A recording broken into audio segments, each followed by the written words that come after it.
want to talk about consistency a little bit. You have this quote that says, Sure. quote, consistency is essential for a restaurant to win repeat custom. Efficiency is essential for it to survive. So consistency and Yeah. efficiency. Innovation Yeah. foils attempts to be consistent and efficient. Every new dish introduced means the kitchen has to relearn how to be consistent and efficient at best. End quote. Oh yeah. So how do we I protect mean, ourselves, Vaughn? Like how do we do this? This is such a dance. This is so hard.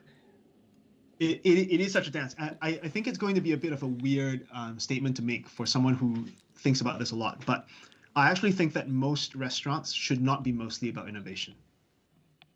So, Expand I on that. mean, as a chef, you know that that statement that you just read out is completely correct, right? Like the way you become consistent and efficient is by doing the same thing again and again. The moment you give someone something new to do, they have to learn how to do it. And when you're learning something, you can never be either consistent nor can you be efficient.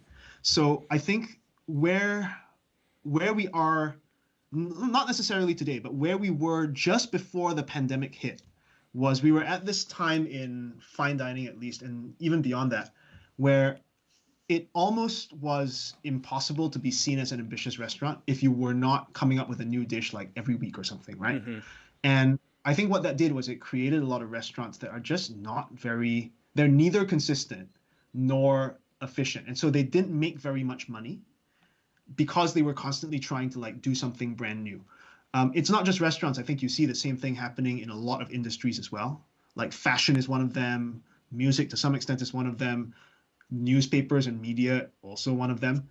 Um, I sort of think that especially for restaurants, like as a consumer, I'm primarily an eater of food at restaurants. I cook a lot at home, but I'm an eater of food at restaurants. I sort of think that focusing a lot on innovation, almost to the exclusion of all else, takes away something very fundamental about what a restaurant is and how a guest interacts with the restaurant, right? Like the best kinds of restaurant experiences are not the ones where you travel to like a destination restaurant to have like a kind of almost like a theatrical experience. Those are interesting, but those are not the ones that genuinely stay with you as a hospitality experience. The best hospitality experiences in restaurants are the ones where you have an ongoing relationship with the restaurant. You go back there regularly. You know them, they know you. And the food doesn't change in a revolutionary sense like every week or 2 weeks. You don't have a brand new thing that gives you a completely unknown experience that has never been seen on this planet before. What you have is you've got an experience of dining where things are evolving slowly so that you're never eating exactly the same thing, but you're always seeing that connectivity from what came before and the connection to what comes after. And it's not just that I think this model is better for the guest. That's also a model that you can use to achieve both consistency and efficiency, right? So I think what do you do to be consistent and efficient and therefore be able to like deliver and make money while still satisfying your guests? I would say, I don't know, like be ambitious in a different way. Don't try and be ambitious just by coming up with new dishes all the time. Try and be ambitious by thinking about what it would mean to run a restaurant where people are willing to come back every week, where you actually know them, right? And then they know you. And then that also, I mean, because you've worked in this space. I mean, I've been on the floor as well. Uh, the nice thing about having regulars is that when you're having a bad night, it's okay actually. Like you don't have to be perfect every single night. Like people cut you some slack because sometimes you cut them slack too, right? That's really, and that's something that goes away a lot if you're a destination restaurant where your guests may only come to you once in their entire lives. If they come back, it'll be every year or something. You just don't have the same relationship.